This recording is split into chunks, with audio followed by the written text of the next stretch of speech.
What I like about acting is the idea that you can sort of step into someone's life you can't even imagine ever living. I didn't always want to be an actor. I thought I wanted to be a translator at the UN and help people understand each other. And in a way, that's sort of what I am able to try to explore as an actress, is to really get deep into someone else's life, really understand what it is that made them. Everybody comes to acting for different reasons. I mean, that's my reason, but I think a lot of young people enter it because they want to be glamorous and enter a world that they imagine as glossy and heightened and more sort of divine than their existence.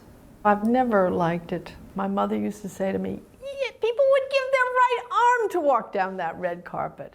Enjoy it. My mother was a very big influence. The connections in her life were of paramount importance. Her friends, her family.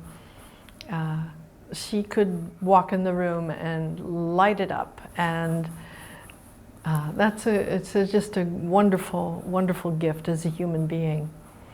She had the spontaneous gift of enjoying the cup half full, I would say. I made decisions in my career not always based on, aesthetic considerations. I would make decisions based on location. Was it near? Was it going to be shot in the summer vacation?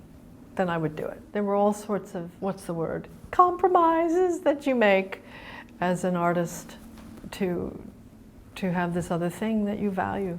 And so I always try to stay challenged and work hard, but also keep my hand in and stir the pot at home.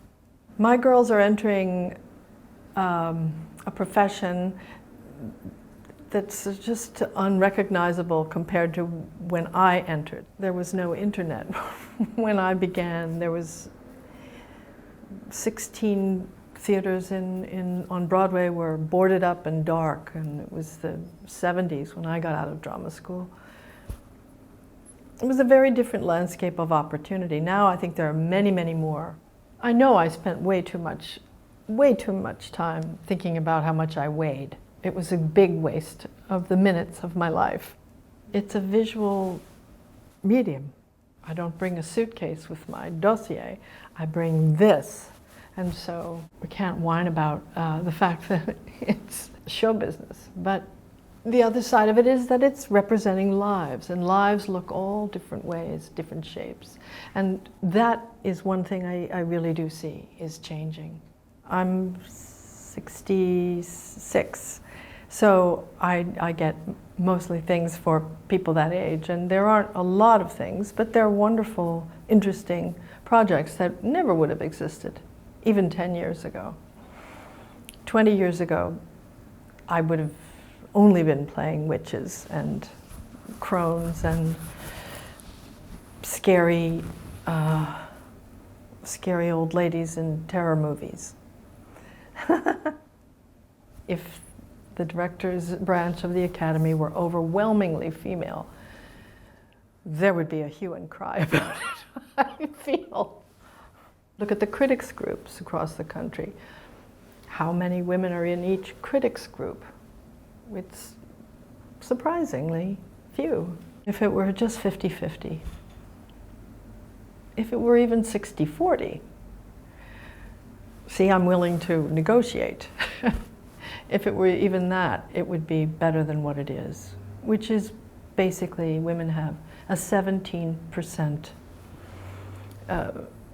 influence or less in every part of the decision-making process in the entertainment industry.